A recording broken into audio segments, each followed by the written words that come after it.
दानव गंधर्वा देव दैत्य दानव गंधर्वा यक्ष नाग नर राक्षस सर्वा यक्ष नाग नर राक्षस सर्वा सब ही मानत सहज आपको सब ही मानत सहज आपको मेटहि सबके विविध ताप को मेटहि सबके विविध ताप को वाल्मीकि पर करुणा कीनी वाल्मीकि पर करुणा कीनी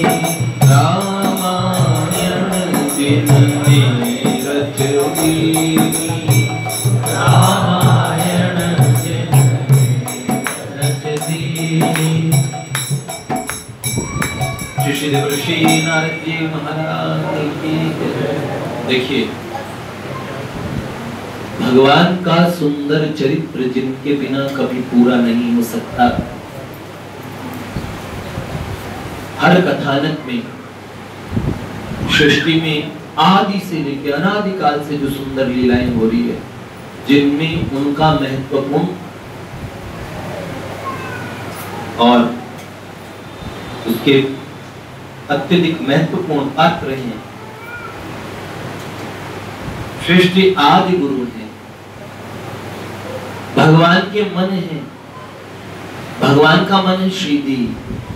हमने आपसे पूर्व में भी कहा मंगलवार के दिन हम जब पूज्यपाद गुरुदेव का प्रागट्य उत्सव था तो हमने कहा कि पूज्यपाद देवर्षि नारद जी महाराज मुग्धा गोपी के स्वरूप मात्र नहीं है, उनके एक स्वरूप से मात्र वो मुग्धा जी हैं। बाकी तो उन्होंने श्री राधा रानी के महाभाव को पाकर पूर्णतः श्री राधा भाव में निमग्न हैं। स्वामिनी जी का अवतार है प्रत्यक्ष, तो मात्र मुग्धा जी तक उन्हें सीमित कर देना ये उनको आंशिक रूप से समझने का द्योतक है। प्रकट हुए लेकिन श्री जी के मूल इस भाव को प्राप्त करना ये बड़ी, जैसे श्रीमद महाप्रभु वल्लभाचार्य जी को स्वामिनी जी का, हालांकि वैश्वानर अवतार बोलते थे, वैश्वानर अग्नि के स्वरूप, बहुत लोगों ने उन्हें श्याम सुंदर का अवतार बताया, लेकिन वो भी मूल थे श्री स्वामिनी जी के ही अवतार थे। भगवान चैतन्य महाप्रभु स्वयं श्री कृष्ण और श्री राधा रानी के भाव को लेके ही धराधाम पे उनका आविर्भाव हुआ। और भैया ये महाभाव कदाचित कभी कभार किसी में प्रकट होता है और बहुत दुर्लभ है, अति दुर्लभ है। हमारे वाटिका में हर चीज से कहते राधा राधा राधा राधा, एक राधा नाम ही सर्वत्र है। हमारे पूज्य बाबूजी का अनुभूति जो प्रकरण कोई पढ़े पद रत्नाकर में तो उसे पता लगे कि ये रसाद्वैत सिद्धांत देवर्षि नारद जी महाराज ने पूज्य बाबूजी को दिया था। रसाद्वैत, द्वैताद्वैत, विशिष्टाद्वैत, द्वैत, शुद्धाद्वैत, अद्वैत, अचिंत्य भेदाभेद, और उसके बाद में पूज्य भाई जी को प्रदान किया शुद्धाद्वैत, रसाद्वैत। भैया बहुत सूक्ष्म बुद्धि से इनका विश्लेषण करते हैं। महापुरुषों की, गुरुजनों की कृपा हो तो ये समझ में आ जाता है। पूज्यपाद देवर्षि नारद जी महाराज कंठ से प्रकट हुए। इस भाव को, वो तो हमने पहले प्रश्न पूछा था कि वो बने थे या देवर्षि नारद जी बनाए गए थे या वो बने बनाए थे। उत्तर मैं पहले देता हूँ, आप पूरी घटनाएं सुनने के बाद समझ जाएंगे वो बने बनाए थे। सदा से देवर्षि भगवान के मन थे, इस यात्रा का स्वयं महासिद्ध नित्य सिद्ध, और फिर इस यात्रा में आए हम लोगों को एक आदर्श प्रदान करके, कोई उनका पतन नहीं हुआ। जो लोग उदाहरण देते हैं कि देखो नारद जी का भी पतन हुआ अभिमान के कारण, योग समझ ही नहीं पाते भगवान कैसे अपने निज जनों को भलहु मंद मंदहु भल करहि, हर्ष विषाद नहीं कुछ धरहि। ये नारद जी महाराज कहते हैं स्वयं ठाकुर जी से, भलों को मंदा मंदों को भला कर देते हैं आप सरकार। आप यही नारद जी महाराज जो ब्रह्मा जी ने कहा कि सृष्टि उत्पन्न करो, तो उन्होंने कहा संतादिकों ने नहीं की, बड़े भाइयों ने नहीं की, ये हम सुन चुके हैं। तो आप मुझे क्यों कहते हैं श्री कृष्ण के सुंदर इस अमृतमय मार्ग को छोड़कर आप मुझे असद विषय भोगों की तरफ प्रवृत्त कर रहे हैं? आप कैसे पिता हैं? दो बालकों में ऐसा पक्षपात। मुझे तो भगवान का भजन करना है। इदम शरीरम शतसंधि जर्जरम पतत्य विश्वम परिणाम पेशलम किमौषधे क्लिश्य शिमूढ़ दुर्मति निरामयम कृष्ण रसायनम पिबः। सब कुछ समाप्त हो जाएगा इस क्षण भंगुर पश्यानिशम जगदिदम क्षण भंगुनिष्ठम वैराग्य राग रसिको भक्ति निष्ठम। आप मुझे इसमें क्यों लगाते हैं? पिताजी ने कहा बेटा शादी करने से मना कर रहा, पापा क्या नहीं मानेगा। चलो पिताजी ने दे दिया शाप, और शाप क्या था? एक नहीं 50 कामनियों के पति बनोगे, जाओ तुम्हारा पतन हो जाए, गंधर्व बन जाओ। ये ऊपर ग्रहण ना बने। अब देखिए शाप ले लिया प्रेम से, और कहा पिताजी देखिए गलत बात की आपने, इसलिए आज आपने शाप तो दे दिया, लेकिन आपकी पूजा बंद हो जाएगी। हाँ हाँ। और कितने कल्प बीत जाने के बाद पुनः शुरू हो जाएगी, लेकिन अभी कुछ कल्पों में तो नहीं होगी। हाँ, आप देवताओं के, दानवों के, सबके रिस्पेक्टेबल बने रहेंगे, लेकिन अभी ब्रह्मा जी की पूजा कहीं नहीं होती, एकमात्र पुष्कर जी में होती है। भाई जगत पिता ब्रह्मा जी को बड़ा पश्चाताप हुआ, मैंने गुस्से में बेटे को गलत शाप दे दिया। कहा बेटा भगवान की भक्ति तुम्हें तब भी प्राप्त हो जाएगी, तुम भक्ति की जिद कर रहे थे ना। मन के अंदर ब्रह्मा जी पछता रहे थे कि भगवान भक्त पुत्र के साथ गलत व्यवहार किया। नारद जी ऊपर ग्रहण गंधर्व बन गए, पिछले जन्म की सारी याद भूल जाते हैं। कई लोग कहते हैं अगर याद रहता तो कितना अच्छा होता। एक बात बताऊं, हम भगवान को अपनी अकल सिखाते हैं। एक बार छोटू, एक बंदा पेड़ के नीचे सो रहा था, और पेड़ इतना विशाल था, पीपल बरगद का होगा प्रभु जी, बड़ा पेड़ होगा, उस पेड़ पे छोटे छोटे फल उगते हैं। बरगद पे उगते हैं, पीपल पे भी छोटे छोटे फल उगते हैं। तो लेटे लेटे सोच रहा है क्या भगवान मैं इंजीनियर, थोड़ा मुझसे अकल ले लेते हैं? अगर आप मुझसे पूछते तो मैं आपको अपनी बुद्धि का कुछ प्रसाद प्रदान करता। समझते? देखिए इतनी मरी मुरगिरी सी बेलें, उन पे आते इतने बड़े बड़े कद्दू, देखिए सीताफल, कद्दू, पेटे, वो देखिए तरबूज, खरबूज, ये सब बड़े बड़े फल ऐसी गिरी गिरी बेलों पे होते हैं। और कद्दू इतने बड़े पेड़ पे नन्हे से फल, ये क्या इंसाफ हुआ? बड़े पेड़ पे बड़ा फल, और ये वो बेलें छोटी छोटी, बेलें छोटी छोटी, उनमें नन्हे नन्हे से फल लग जाते। ये सिस्टम ठीक ना होता क्यों प्रभु? क्या ठाकुर जी भी समझ गए, व्हाट एन आइडिया सर जी। तत्काल एक फल टपक से गिरा उसकी आंख पे, पट से आंख पे गिरा, आंख टमाटर जैसी हो गई, और दिमाग की बत्ती जल गई। ओ कदाचित अगर इस पे कद्दू होता तो मेरा तो राम नाम सत्य, बस तत्काल हो जाता। और रोज अखबारों में खबर होती कद्दू गिरने से 3 की मौत। और फिर लोग उसके नीचे न बैठते, छांव न लेते, डरते ना।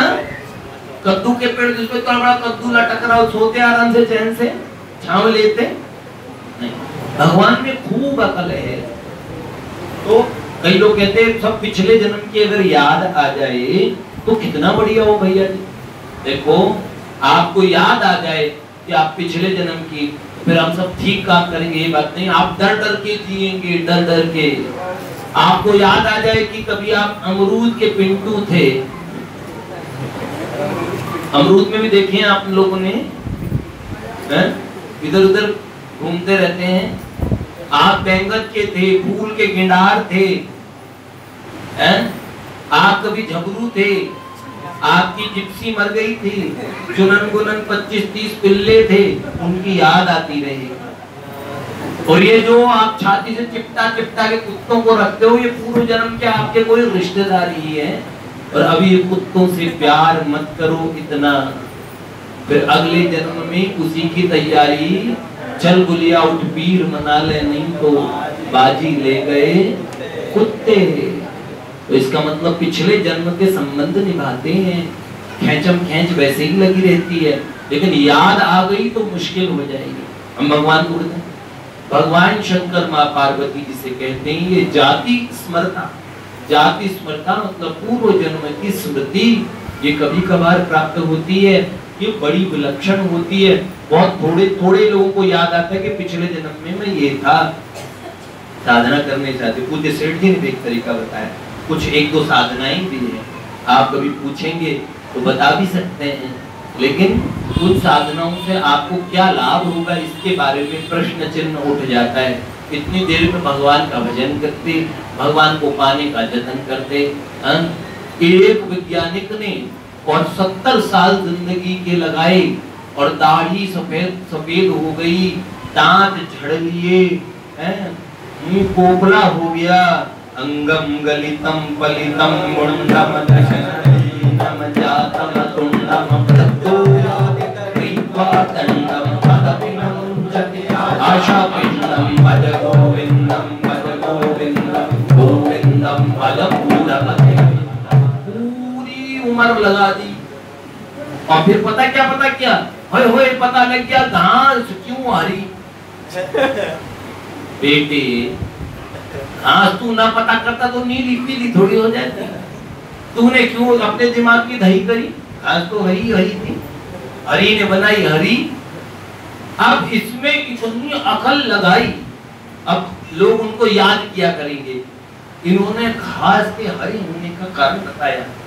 न्यूटन बाबा का टेप टपका और गुरुत्वाकर्षण पहले नहीं था, लेकिन न्यूटन जी ने अपने जीवन का सबसे बड़ा confession, when he wrote his biography, उसमें उन्होंने ये एक्सेप्ट किया कि मैं ज्ञान के समुद्र के पास में कंकर पत्थर बीन रहा था।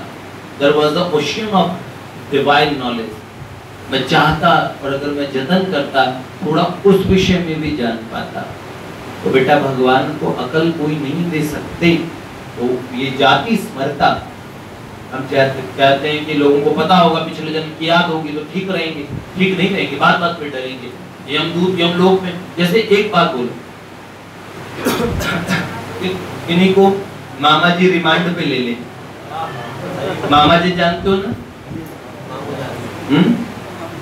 पुलिस वाले कुछ सज्जन, और उसको बर्फ पे लिटा के पीटा था। उसको सपनों में भी वो बात आती है, तो डॉक्टर क्या कहते हैं, दवाई देते, बेटा भूल जा, ये भयानक यादें भूल जा, जब कोई चीज हो तो भूल जा। भगवान ने भूलना बहुत अच्छा वरदान दिया है। जब आप यमलोक में छिटे थे, असित पत्र वन में गए थे, रौरव नरक में आपके साथ रुरुओं ने आपको काटा था, खाया था, आप जी नहीं पाएंगे उन भयानक अनुभवों के साथ। भगवान को न कहिए मुझे कुछ पिछला याद दिला दो, और जिनको पिछले जन्म की याद है ना भागते फिरते हैं, मेरे को तो उस गांव में ले जाओ, उस गांव में मेरी फूफी रहती है, उस गांव में मेरी भैया रहती है, उस गांव में मेरी बीवी रहती है। बीवी कहती है लो अभी आ गए। और देखो मिलने में भी कही है, आप पूर्व जन्म की घटनाएं देखो, छोटा सा पति और 70 साल की बुढ़ी बीवी। अब क्या फायदा, उसके जीवन तबाह हो गए। वो अपने बच्चों को, अरे वो आप नया जीवन नई घर गृहस्थी बसाने दो, या तो अपने जीवन में ऐसा कर लो, अपनी संतानों को ऐसी सीख दो, ना आना इस देश में लाडो।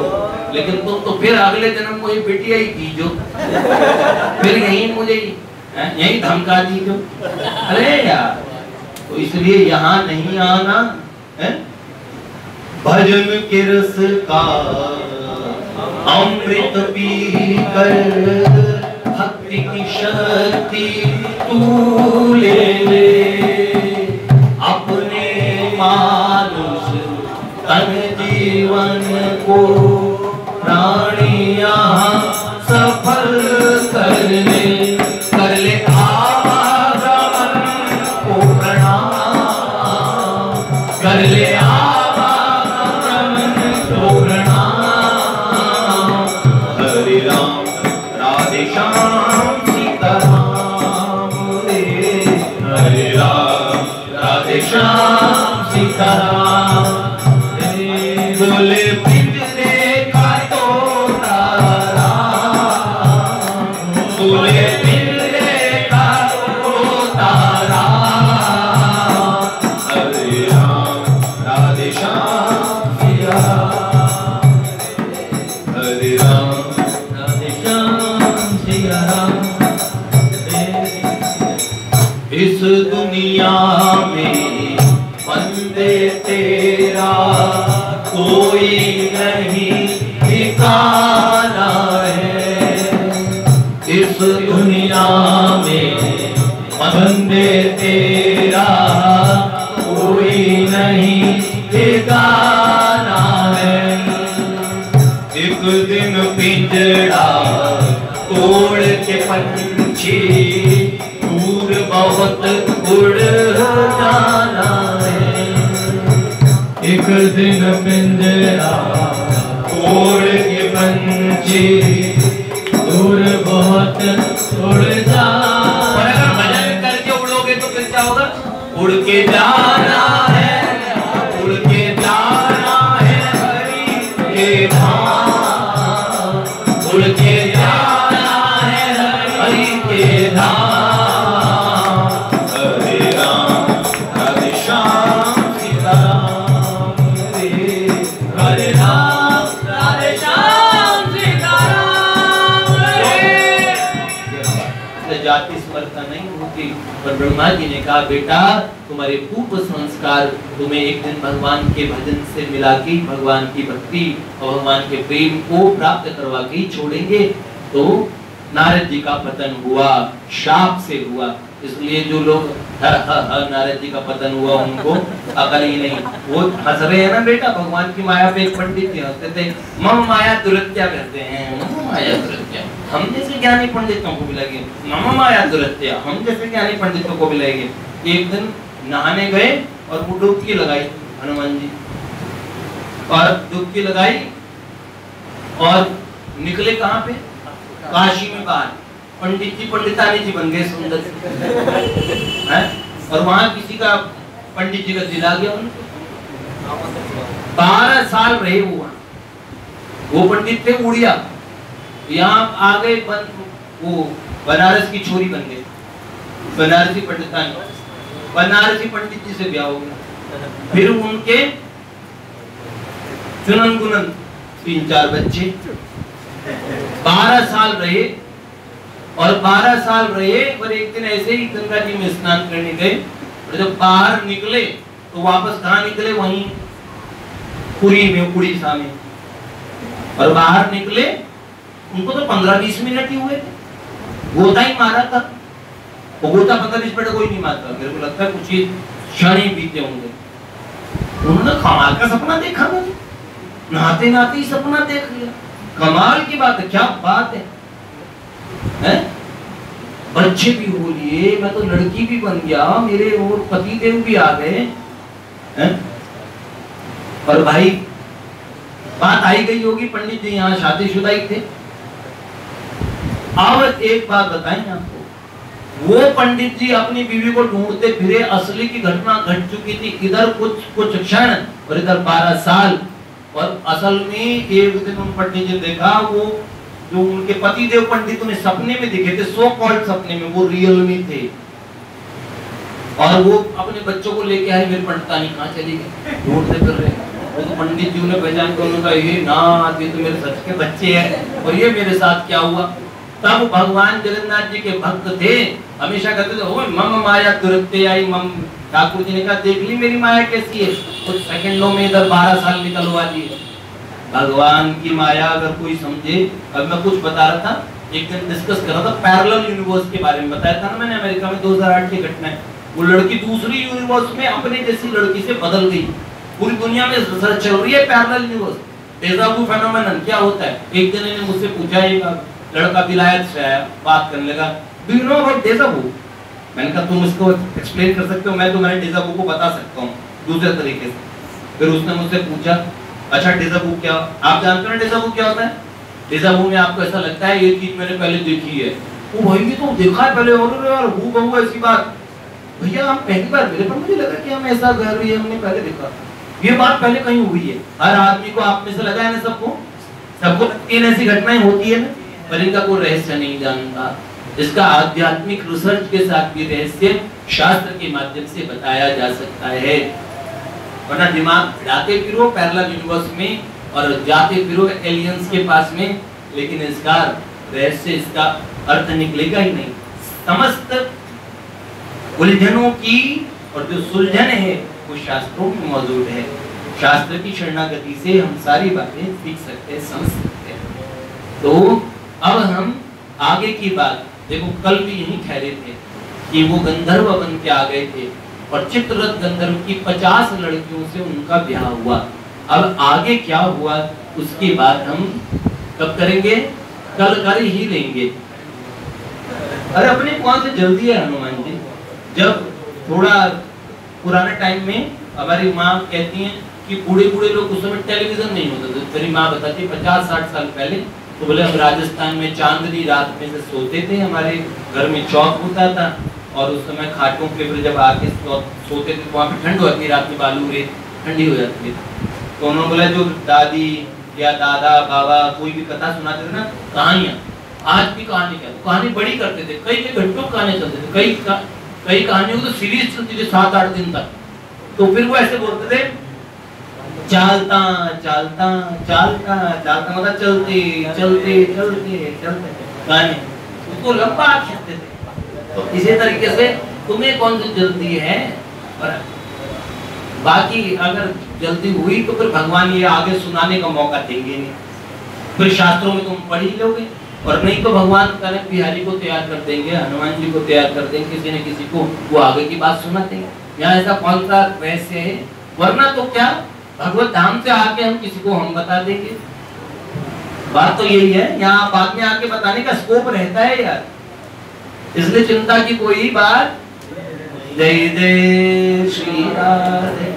इस कहानी को सुनाने के लिए दोबारा जन्म लूं ऐसी बात नहीं है, ठीक है। श्री लाडली लाल की, हमारे कनक बिहारी जी ठाकुर जी